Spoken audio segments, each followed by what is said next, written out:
देखिए, देश में लड़ाई शिक्षा पे हो तो बेहतर हो, स्वास्थ्य की बात हो, बेरोजगारी की बात हो, नौकरी की बात हो, प्रदेश और देश की विकास की बात हो, अमन चैन की बात हो, तो ये बेहतर बात समझते हैं।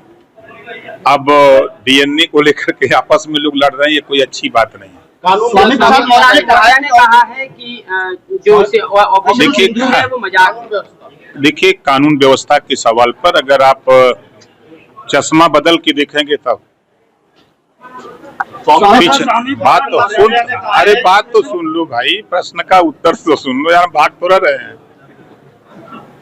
देखिए, पिछली सरकारों में दंगे होते थे, कर्फ्यू लगते थे। इधर 8 साल से सरकार यूपी में है और देश में 10 साल के ऊपर हो गया।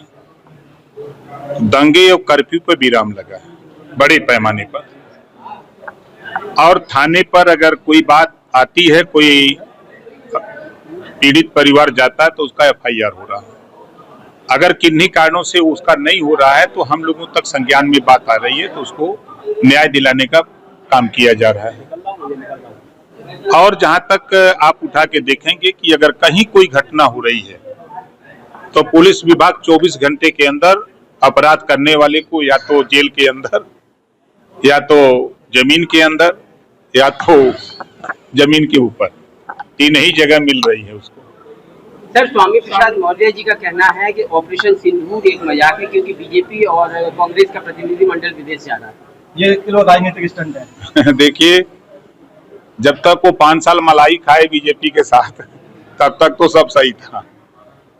अब वो मलाई मिल नहीं रही है तो फिर उसी के चक्कर में परेशान है और कोई बात नहीं है।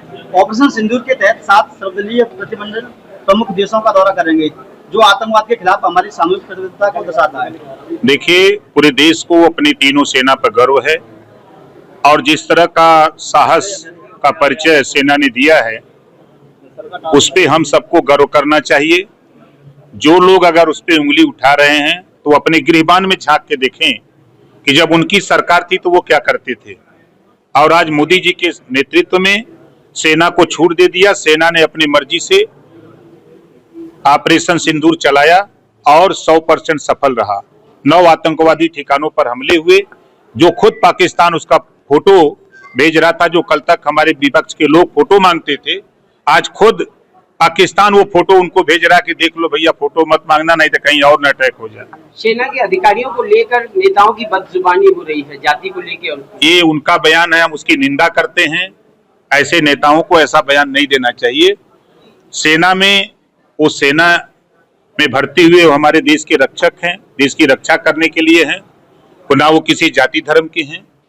हम सब लोग मिलकर के, सभी जाति धर्म के लोगों ने मिलकर के देश की आजादी की लड़ाई को लड़ा है, तब आजादी मिली है। करनी सेना और रामजी लाल सुमन उत्तर प्रदेश में बहुत बड़ा मुद्दा हो चुका है। कोई मुद्दा नहीं है, उससे आती है और यहाँ पे उत्पात मचा के चली जाती है। देखिए, एक चीज आपको बता दें, जिस करनी सेना और रामकिशुन को लेकर लड़ाई हो रही है, उसी करनी सेना के बीच में बैठ करके तो साफे पहने जा रहे हैं।